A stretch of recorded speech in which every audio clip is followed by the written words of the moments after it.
It is 1 o'clock, and man, it has been a definite, interesting reaction Monday on the program. Bama big win against the Georgia Bulldogs. Auburn disappointing loss. They're now 0-2 in the SEC after dropping that one to Texas A&M. Each and every Monday on the show, we have an opportunity to catch up with Coach Bill Clark. Coach Bill Clark on Three Man Front is brought to you by Donahue Chevrolet. Learn more at DonahueChevrolet.com. And now, Coach Bill Clark. And Coach Bill Clark joins us on the Higginbotham Hotline here on Three Man Front. And Coach, wow, what a big win for the Alabama Crimson Tide. Gosh, it's like almost night and day from that team we saw in the first game. And, I think we keep talking about it. We talked last week on the show. We talked on my show about just the different mindset. I mean, it's just so obvious, just seeing a serious demeanor, I think from the head coach on down, and I think that's how they're playing. What are you seeing from the quarterback, Ty Simpson? Because he's been nothing short of spectacular since the game in Tallahassee. Yeah, and I don't think it's hyperbole to talk about how good this guy's playing. I mean, he's in command. I mean, I always talk about guys I like to hire. I like to hire coaches' sons. I mean, when you can get a coach's son as your quarterback, I don't think it gets much better than that. That's what he looks like. He's accurate. He's got control of the offense. He runs when he needs to. He's just playing. He's playing outstanding. Coach, in regards to the play calling, very rarely do you see Kirby Smart defensively kind of be on his heels. And I thought Ryan Grubb ran circles around him in the first half against Kirby Smart. Just your thoughts on Ryan Grubb and the play calling on Saturday night against the Georgia Dogs. Yeah, I mean, once again, terrific. It was, and I kept saying this. What are they going to do with an extra week to prepare? And obviously had saved some things. Probably felt like obviously they could beat Monroe and Wisconsin. But they really threw the ball a lot early. But the scheme was just outstanding. Obviously, they dropped a touchdown pass early on. That was just perfectly thrown ball. Great scheme. But and then you got the great play that everybody's talking about, the screen, to the lineman behind, down there on the goal line. Just they mixed it up. They ran the ball. Just a lot of great things. Just a lot of multiplicity. All right, Coach, you know how Alabama did not handle success after a big win last year over Georgia. If you're head coach Kalen DeBoer, are you addressing this? Are you skipping over it? How much are you addressing this during the week in preparation for Saturday night's game? You would think after what we've seen about how they played in the first game moving forward, that you're, hey, we're going to enjoy this, and immediately we're moving on. And then they've got every reason for the fact that Vanderbilt beat them and the way it all went down. So he's got every reason to say, hey, that was a great game. We got a big one in front of us. And that's what you got to do. As we say, that's not necessarily the fun world to live in, but that's the world he's got to live in. They've already lost a game, so that that should be their mentality. And they lost to this team last year, so they should have total respect. All right, so it's not all a bed of roses for the Alabama football team, because defensively speaking, Georgia ran the ball extremely well against a porous Alabama run defense. What are you seeing defensively right now for the Tide? Yeah, I don't think they're playing bad. I just think when you're talking about a dominant defense, we're not seeing that. Some of that's the world we live in with how good offenses are and understanding how to use the breadth and width of the field against you. But I know they would like to have played better in the run game, and definitely they're going to see a different scheme this week. They're going to see all the different exotic ways to run the zone read, play action off that. Gave them tons of problems last year. So that's one of those things in the off season that I'm sure they worked on. They're going to have their hands full this week. Meanwhile, Coach, a coach who's got his hands full, he's going to have a bye week to think about it, try to get ready for Georgia. Hugh Freeze, the Auburn Tigers, once again anemic on the offensive side of the ball. That's 2 straight weeks now. Coach, the only way I can look at it is nothing seems to be right on that offense, whether it's play calling, whether it's game plan, whether it's at times offensive line play, discipline, quarterback play, all of those things. It looks like a sick offense. What is your take? Yeah, I think this was the concern, when you said just based on this is what kind of how we built this offense around the quarterback. I don't understand the not running the ball and creating more run scheme with your quarterback. I think that's kind of what I'm, just kind of as we talk about maybe the Vanderbilt type scheme. I know that would seem extreme to a lot of people, but you got a guy who I think is a great runner. You've got maybe the running game, and you can still get the ball to those wide receivers. So I think that's the question mark people are asking: why did they not run the ball more? All right, so Ole Miss is starting to make people a believer in what they're doing. They took on LSU. They took out an undefeated LSU Bengal Tiger team that was a top 5 team. Lane Kiffin's got a lot of confidence right now. Your thoughts on the Rebels moving forward? Well, there's no doubt you got a guy that understands offense inside and out, and I think he's built the team, the way he wants to build it. And they've got a very good defense. I think that's where I'm seeing a lot of improvement. I think he's learned a lot about when to go for it, when to not go for it. He's calmed down a little bit and is, I don't want to say conservative, but I think he's just making a lot smarter calls as a head coach. And that was another really good game. And give them credit. Obviously, being at home was an advantage, but they played really well and looked really good. All right, tell me what your big takeaways from Starkville, Mississippi. Mississippi State does their best. They almost pull off the upset win over Tennessee. What are you seeing from Jeff Lebby now and still in the infancy of him taking over that program? Well, there was a lot of points scored, but they've gotten so much better defensively. And you say, well, shoot, there's a lot of point scores. Well, yeah, that's 2 good offenses, and I've said it so many times, that of all the schemes, I was always in love with what Art did at Baylor way back in the day. And you had 2 teams running basically the same offense. So Lebby, it's going to be so integrated with that, having coached on that staff, but their defense has gotten so much better. They had every chance to win that game. I know they're sick, but they have come a long way. In regards to having a bye week, circle back to Auburn for a second. Hugh Freeze, obviously, take a week off, try to get some guys. It's got some bumps and bruises, try to get those guys healed up. But he said that everything is on the table for review in regards to what's going on offensively. Coach, we're already throughout a whole summer workout. You go through a spring practice, and now you're a 4th done of the season. Can you really get in there and make some wholesale changes that potentially could turn this thing around offensively? Well, my question, and I've said it earlier, do you say we're going to sell out to run the ball? And I know there is the injury question, but if we get this quarterback hurt, where are we? But I think you've got to go in there and say, if we don't do these things and let him run the ball more and create more quarterback run game, you're not going to win. And so their defense is playing well. I think you got a guy that can really run the ball. He can throw the play actions, throws, but you gotta add him in to make him defend his legs. And I don't mean scrambling. I mean quarterback run game. Coach, when does it become a fear as a head coach? When it's obvious one side of the ball playing extremely well at times, well enough to win football games in a very competitive, good league.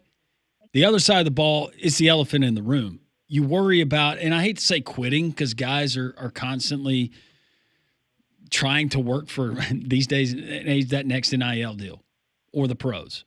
But when does that start to set in and you start worrying about your locker room and guys having resentment towards other guys? Yeah, I don't see it yet. I thought they played good enough offensively 2 weeks ago to win. It's you can turn this thing around. You really can. Your defense is playing well. I think if you can find some spark offensively, the problem is they're going to play Georgia, but you got an open date. You got a chance to really kind of come in here and do different things. So I think they've got a good ways to go before that could happen, but it is something, and that can creep in when we're going, wait a second, we're playing great and you're not, but I don't think they're there yet. All right, Coach, your segment each and every week brought to us by our friends at Donahue Chevrolet right there in Fort Payne, Alabama. But they make it easy on folks, DonahueChevrolet.com. They got all kinds of great deals, and you've been dealing with these folks for years. Well, we know, obviously, DonahueChevrolet.com, you can find all the great deals, and they've got them. And we got great folks right here. And then, of course, we got them locally. We got them in Pelham. So love my Tahoe and love all the Chevy products, but more importantly, we just got great people to deal with. Yeah, right now they got the 2025 Chevrolet Silverado 2500 HD High Countries with all kinds of deals and rebates you can get. Once again, DonahueChevrolet.com. Coach, always a pleasure. Thank you, and we will see you this week for the Coach Bill Clark Show. Okay, guys. See you soon. Coach Bill Clark, presented by Donahue Chevrolet. Once again, DonahueChevrolet.com. On the Higginbotham Hotline, you deserve solutions that are built for you. Higginbotham is your one-source solution for insurance, financial, and HR services. We told you earlier about Sam Pittman losing his job yesterday, becoming the first Southeastern Conference coach fired this year. He was scheduled to have about $10 million in a buyout. Well, Brandon Marcello from CBS Sports, he is reporting that as part of the negotiation or the buyout of him leaving Arkansas, they will not require Sam Pittman to seek employment elsewhere to mitigate, and they're going to pay about 62.5% of his remaining contract, not the 75%.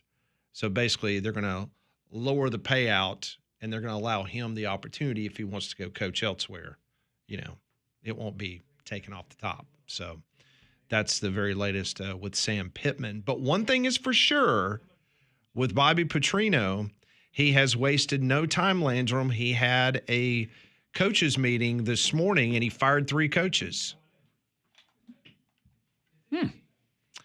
The defensive coordinator, Travis Williams, he was fired. Defensive line coach Deke Adams was fired. Co-DC Marcus Woodson, he was let go. Arkansas is currently 118th, which is also last in the SEC in total defense. And their DC was a Broyles finalist at least twice as an assistant coach. But 3 defensive coaches fired this morning by Bobby Petrino. Yeah. Got to think that Bobby Petrino wants another shot at that job, another crack at that job. But if I'm Hunter Yurachek, I got have a lot of guys, almost everybody tell me no to go down that road again. I feel like Bobby Petrino probably thinks he has a really good chance of getting the job, but he doesn't in reality. Like, he just strikes me as that kind of guy where he thinks, oh yeah, they're going to give me this job. Has he, I'm trying to remember, has he had a job where he left and everything was good? I know there's a lot of coaches that leave jobs where it's not good when they leave. I get that, but I'm saying, has he left on good terms? Oh, I don't know. I don't know. Maybe Missouri State was in a good spot after he left. Maybe so. The name you're hearing a lot, Rhett Lashley, potentially for that job. Some other names. I'm sure that Gus's name will be mentioned. Barry Odom, who has experience there, his name being mentioned as well. I don't know. I don't know how attractive that job is. I guess it has to do with how many zeros are at the end of that annual salary and how much is Arkansas going to be willing to put towards NIL. Well, something that should be very attractive to you is an opportunity to win a couple of tickets to the Coleman Oktoberfest coming up this Thursday through Saturday. And right now we're about to give you a chance to win a pair of VIP tickets. So all you're going to have to do is text the keyword FEST. That's FEST, F-E-S-T, to 205-834-9450. Again, that's text keyword FEST, F-E-S-T, to 205-834-9450. Each winner is going to receive an $80 value, which is 2 tickets, allowing VIP entry for 3 people or to 3 beer gardens. Alcohol will not be included, 2 commemorative steins, and 2 $15 concession vouchers, and a few things that you can look forward to if you go up to Coleman this weekend for Oktoberfest. They're going to have tons of family-friendly attractions all weekend long, including those 3 covered beer gardens we were talking about, a huge kids zone with a Ferris wheel, double-decker carousel, and carnival rides, and they're also going to have over 100 vendors with arts, crafts, and traditional German food for you to enjoy. For more information, go to ColemanOktoberFestival.com. That's October with a K, and good luck to all the contestants. What was the keyword? FEST. Text FEST, F-E-S-T. Yeah, please spell it out. To 205-834-9450.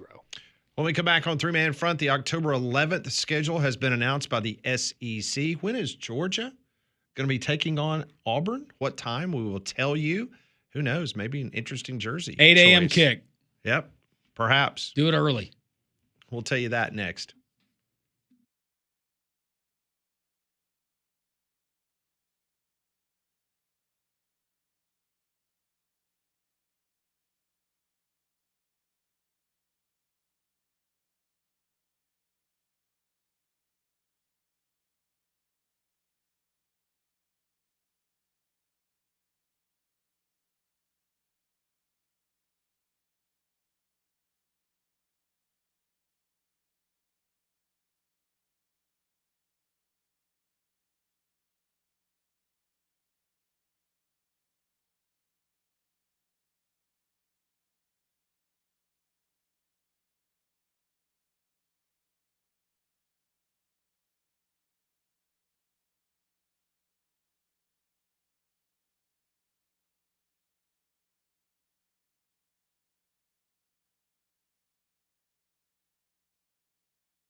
It is 1:18. Welcome back in. This is Three Man Front on this Reaction Monday. We'll get back to your text messages momentarily. We have got a lot of them to get through before we head out of here at 2 o'clock Central Time. The SEC, they have announced the October 11th schedule.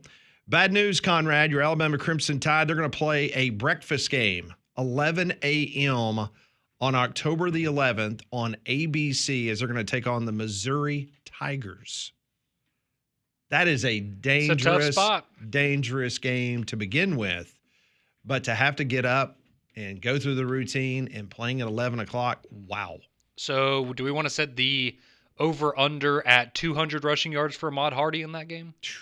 Man, he's been good. That's going to be a tough one. All right, so that's the first game of the day of October the 11th. That is an 11 a.m. Central Time kickoff. At 11:45, the Washington State Cougars will be in Oxford, Mississippi, taking on the Ole Miss Rebels. That will be on the SEC Network. Then at 2:30 Central, Oklahoma and Texas in the Cotton Bowl in Dallas. At 3:15, Arkansas is at Tennessee as Bobby Petrino will head to Rocky Top to take on the Vols. That's an SEC Network game. And then the three remaining games on the SEC docket, these will be night games. Now, the station identification in which they will be broadcast will be decided at a later time. It's either going to be on ESPN, ABC, or the SEC Network. And those three games include Florida at Texas A&M, South Carolina at LSU, and Georgia at Auburn. So the Georgia-Auburn game will be a night game at Jordan-Hare Stadium. It will either be a 6 o'clock kickoff, 6:30 kickoff, or a 6:45 kickoff. Either ESPN, ABC, or the SEC Network will have that game. I doubt very seriously it's an SEC Network game. Doubt that very seriously, but it's just my prediction. Auburn has already tweeted out that they want everyone to wear orange. Could Auburn break out orange jerseys against Georgia? They've done that before, Pilgrim. You remember that? Yeah, back in, 81? When was it? They've done it before. It hasn't been in the last, 45 years, 44 years? If I'm not mistaken, I think they won the game wearing orange jerseys. Was that Barfield? I think so. The answer is no. They will not be breaking out orange jerseys. Come on, have some fun. I don't see it, Pat. You could at least play it along a little bit. I know, but this is Hugh Freeze's last stand. I don't think even orange jerseys at this point would get Auburn fans excited. Maybe they'll wear orange face masks.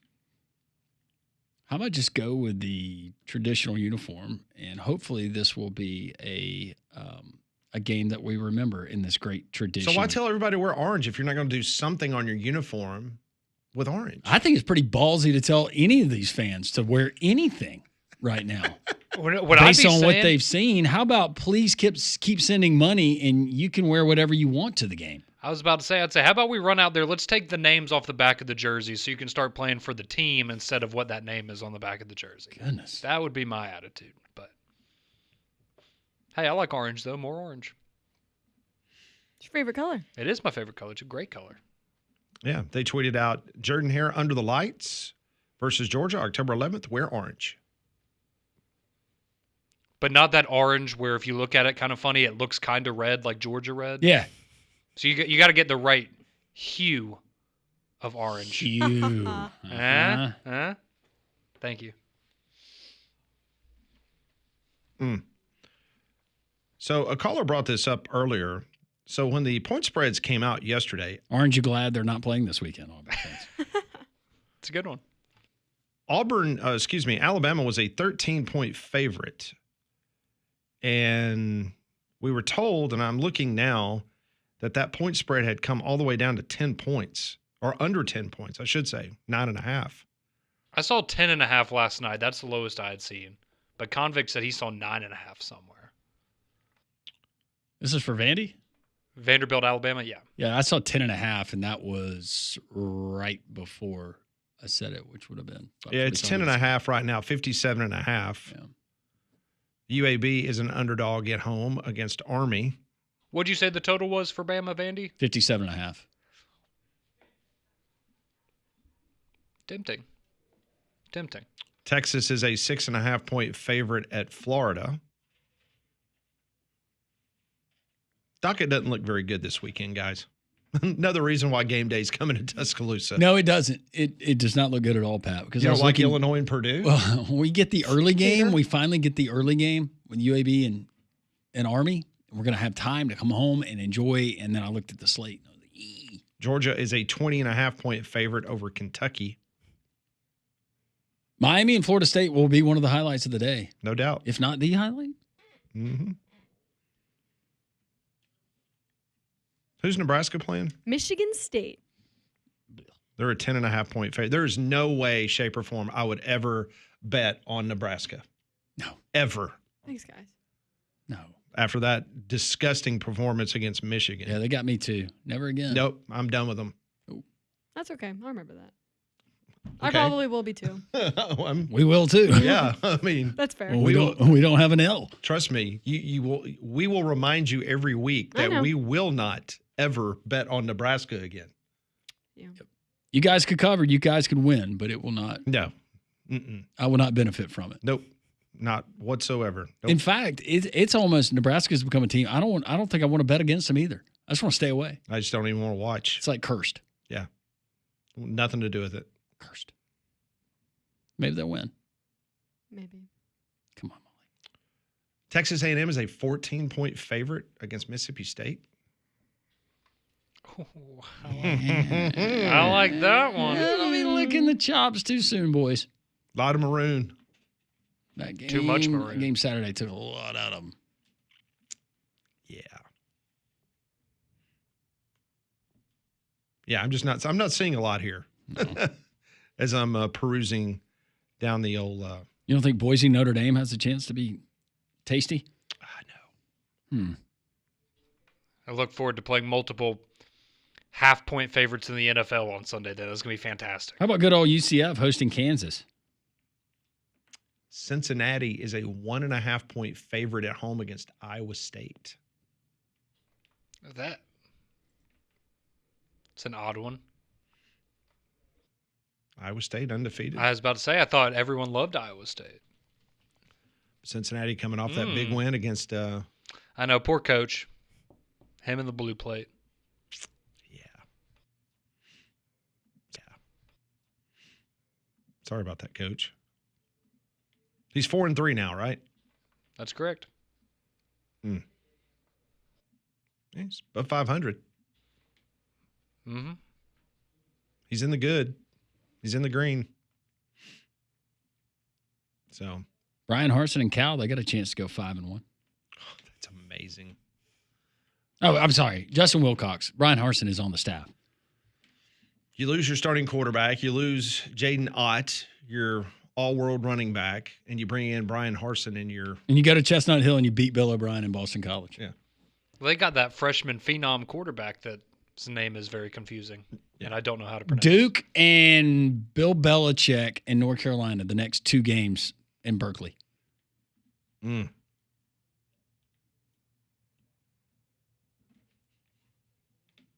Brian Harsin. Yeah. See what happens. Did forget they got beat 34-0. San Diego State week before. So no points for Harsin. Not in that week. I haven't seen him. Has he tweeted out any? The cheers to the winners or Cheers whatever. to the Wieners. Yeah, I don't Wieners. think I don't think he's doing that anymore. I'm a big wiener. Here, look, I drink coffee. Do we have anything, Molly? No, he's not. That's He's- disappointing. He's trying to get his Halloween get up together. Yeah, He him and and his his wife are wife. breaking out Suicide Squad again. Oh, that was a good costume. That was a good It was a good. very good They have costume. plenty of money.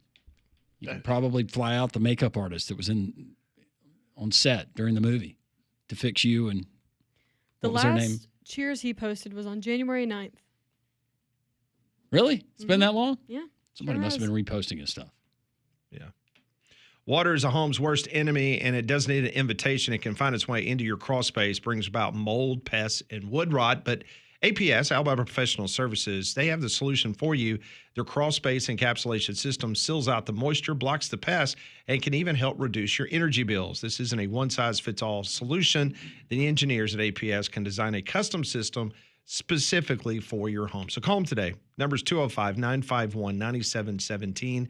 AlabamaProfessional.com is the website. That's 205-951-9717. Pat's got questions. We will try to answer. Pat ponders the first edition of the week on the way next. Three-Man Front and Jocks.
It is 1:32. Welcome back on this Reaction Monday. Let's start the week off. I've got 5 questions. Hopefully they've got some really good and entertaining answers. This is what we call Pat Ponders. I want to know what you're thinking.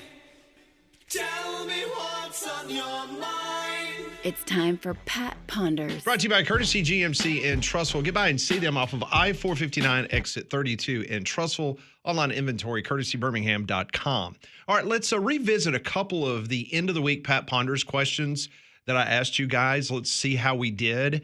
Remember, I asked you guys who goes over their Vegas in the Alabama-Georgia game. Gunnar Stockton was 215. He ended up with 130. Do you remember what you guys said? Y'all say over or under? I didn't write it I down. went under. You went under? I think we all did. I can't remember. All right. Ty Simpson, 270 yards. He went for 276. So if you had the over, you hit that one. Another one we had, do you remember I said the combined receiving yards for Ryan Williams and Jeremy Bernard. Remember, you guys laughed at this because Vegas said it was 120. Both receivers combined 78. Remember? Got that one wrong. Yep. You guys kept saying, no, if Alabama's going to win and if Ty Simpson's going to throw for over 270 yards, those two guys, or at least Jeremy Bernard, they're going to have a big day. Both of those guys combined 76 yards. To be fair, if Ryan Williams caught that pass, they would have hit the over. Yep. There you go. That's true. Not counting drops. One other prop that we talked about on Friday, it was over under on the two quarterbacks in the Auburn Texas A&M game. Jackson Arnold was 182 yards. He ended up throwing for 125. And Marcel Reed was 248, and he went for 207. Do you guys remember if he went over or under? No clue. I think I was right on the Marcel Reed one, but I was definitely wrong on Jackson Arnold because I thought he would have 200 plus. Yeah, I was over on that. So wrong. I'm just going to assume I was wrong too. I can I'd guarantee. Reed under. Yeah.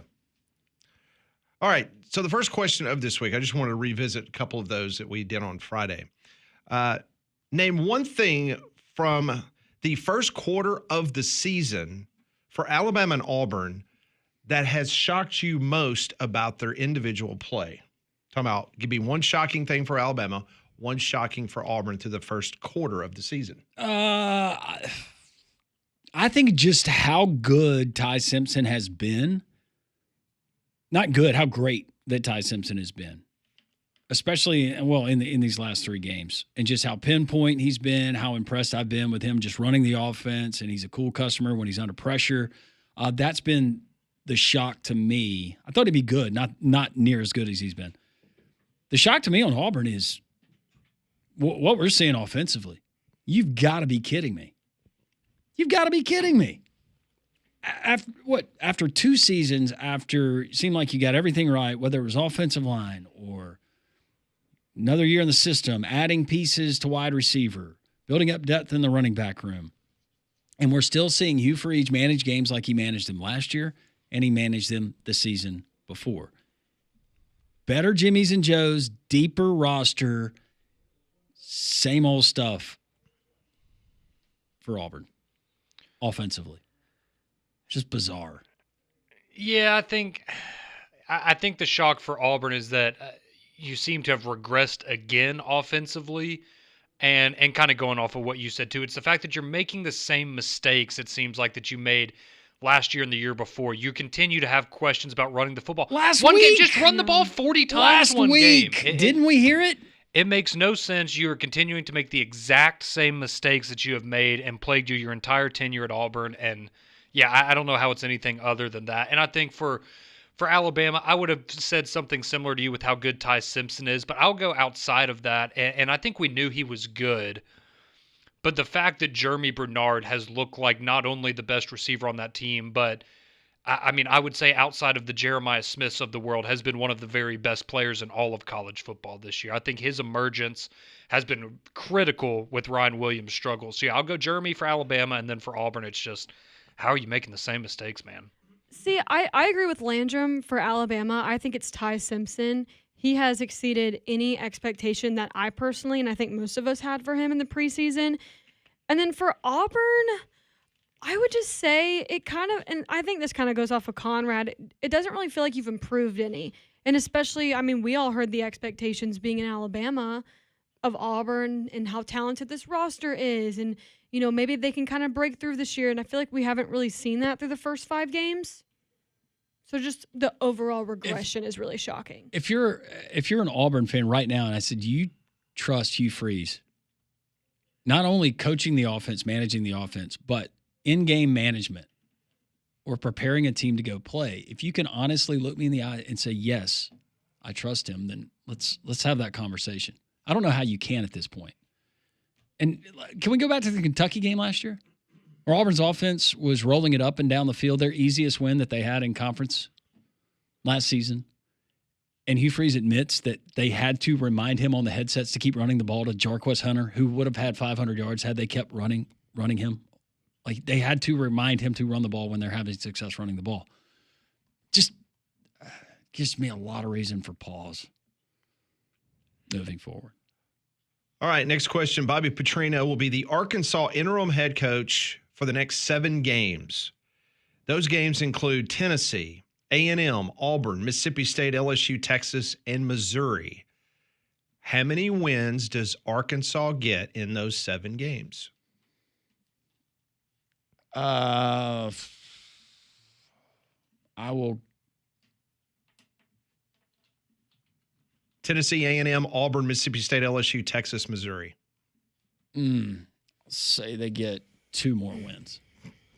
I think they will get. I think they will win 1 game. And I think right now, to be honest with you, the most likely one would probably be the Auburn game.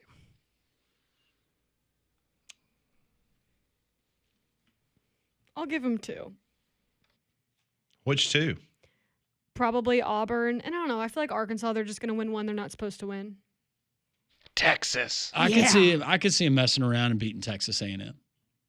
They on there? Mm-hmm. Yeah. Tennessee, Texas A&M, Just Auburn, because Mississippi State, of LSU, how much that Texas, game means, Missouri. and Those this would be games the are year always that so they do it. close. Yeah. They're so close. Yeah. So you've got 1. You got 2? Yep. And you got 2. Mm-hmm. And one of yours is Auburn. Mm-hmm. Is one of yours right now Auburn? I would pick Auburn to be one Yeah. of those. Yeah.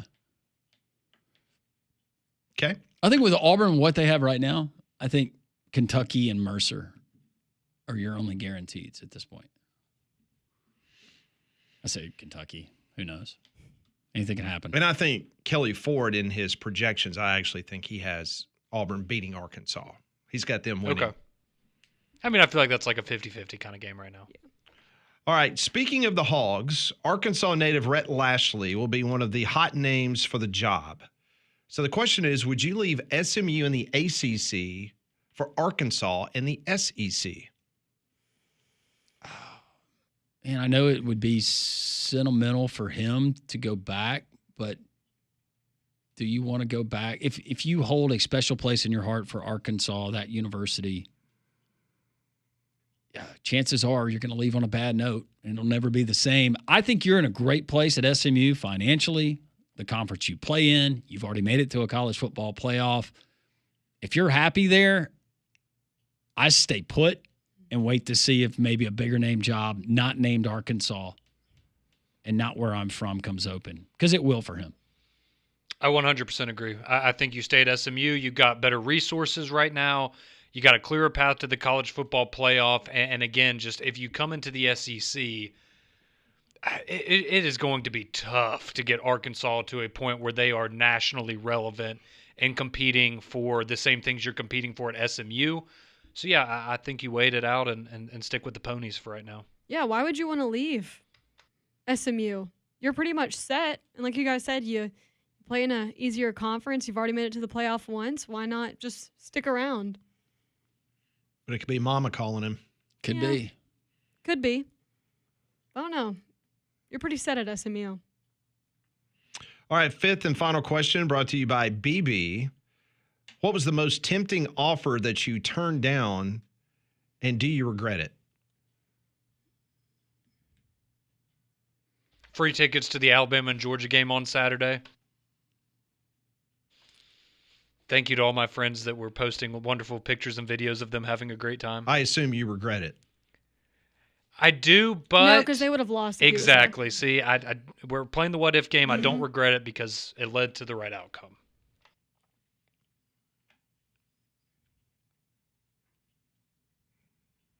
Molly?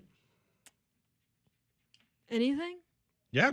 I'm just reading exactly what she said. What was the most tempting offer that you turned down, and do you regret it?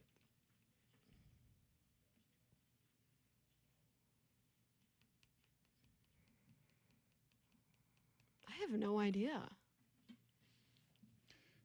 When I was still in Honestly. college and I asked the older gentleman, sorry, were you going to go ahead? No, I said I can't think of uh, anything.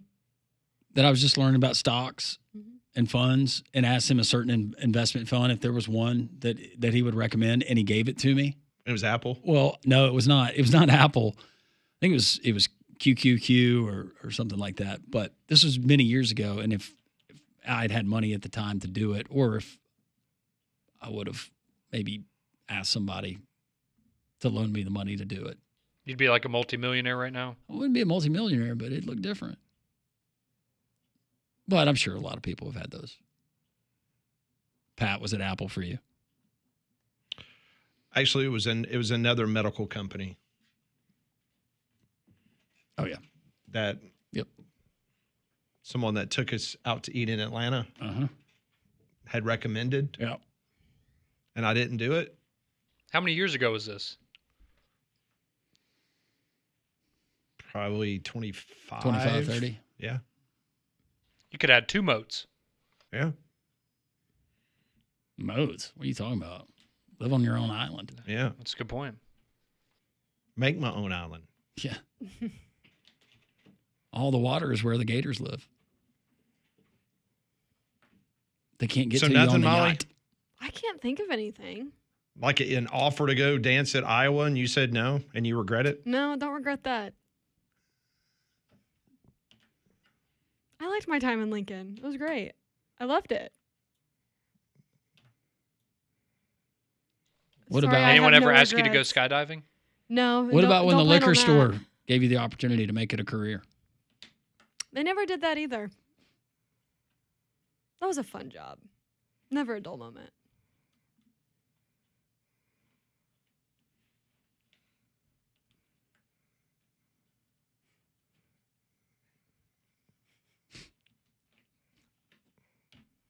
That stays Pat Ponders. Sorry, BB. I tried. I don't think I have anything. I mean, I just read them. Give me the questions, I read them. That's all we can do. Yeah. Did my best. Hey, keep firing in. A lot of reaction left on this reaction. Monday, 3-man front continues on Jocks.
It is 1:49. Welcome back in. This has been a very entertaining and interesting Reaction Monday. Tomorrow, hope you'll join us. We'll be live at Social Taco. We'll see what Mike has to say about the Georgia Bulldogs as they're coming off their tough loss to the Alabama Crimson Tide. Jason Caldwell from Inside the Auburn Tigers, Auburn Undercover. He will join the program at 11. Ty Richardson at 12:30 as we'll get the very latest of what's going on in the wonderful state of Ravenos will join us. We'll see if he still wants to fire Kalen DeBoer after the big Alabama win from the weekend. So we have a jam-packed show. Hopefully you will join us live on site tomorrow at Social Taco. 205-834-9450. Got a lot of texts that we need to get in, and we appreciate all of your interaction today. Sam says, y'all said earlier Ty Simpson's teammates have full confidence in him. I believe every single player on that team has 100% confidence in every single one of their teammates. Thank you, Sam. Hope so. Someone on the field storming the field isn't going to stop until they start issuing losses to the teams whose fans are storming the field. Or you make the fine so hefty that the school's administration and athletic department says, hell or high water, event staff, security, local sheriff, police departments, do whatever you can to deter people from running on the field. Well, we've talked about it before, I right? saw it when I was in college. I saw a bunch of people get arrested, zip-tied, and some of them went to the hospital. I just wonder what that number is for general college football. We've talked about it before, but, is it $1 million? Do you have to go north of $1 million before schools start to go, hey, we really can't afford to ever do this? What I just talked about would deter, if you saw what I saw, you knew people who had staples in their head that just came out of ICU Sunday morning. Yeah, you're staying in the stands. Guess what? Doesn't matter if you knocked off the number one team in the country. You're not going to run on the field again. They're serious. If Auburn fires Hugh Freeze midseason, who would they put as interim? My guess would be DJ Durkin. Yeah, that's an easy one. That's an easy answer. No doubt. That might be your ultimate He will be a name at the top of Auburn's list should they choose to part ways with Hugh Freeze. You can mark that one down. Jonathan says, I'd love to see Florida State knock off Miami just to hear Bama hater go on another rant about Bama.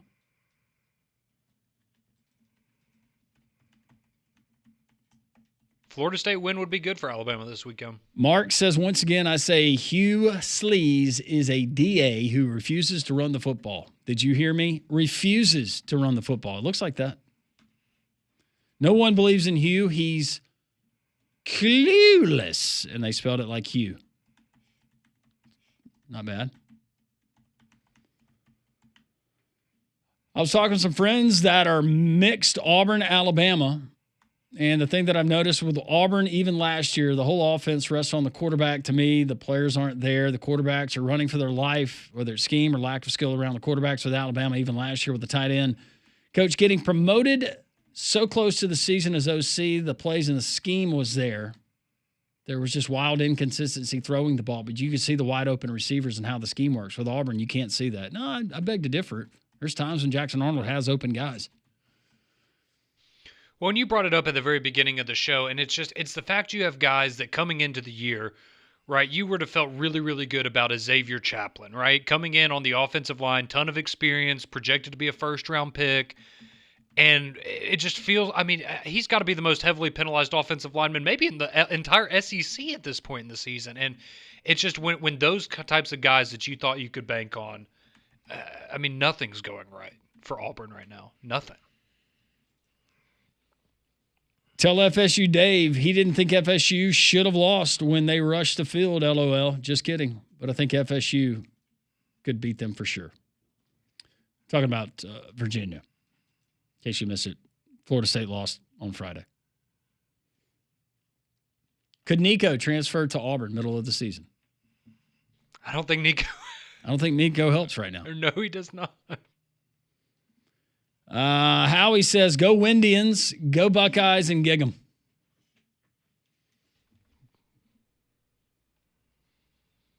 Wait, so Ohio State, Guardians, and Texas A&M? Interesting. This one reads, Sam Pittman is like Will Muschamp to me, elite assistant / position coach, not the best head coach. I place Gus in this category also. Gus Malzahn coming home to Arkansas. Randy, hot take. Next Arkansas coach, Gus Malzahn. Lee says, what direction do you guys see Arkansas going for their next head coach?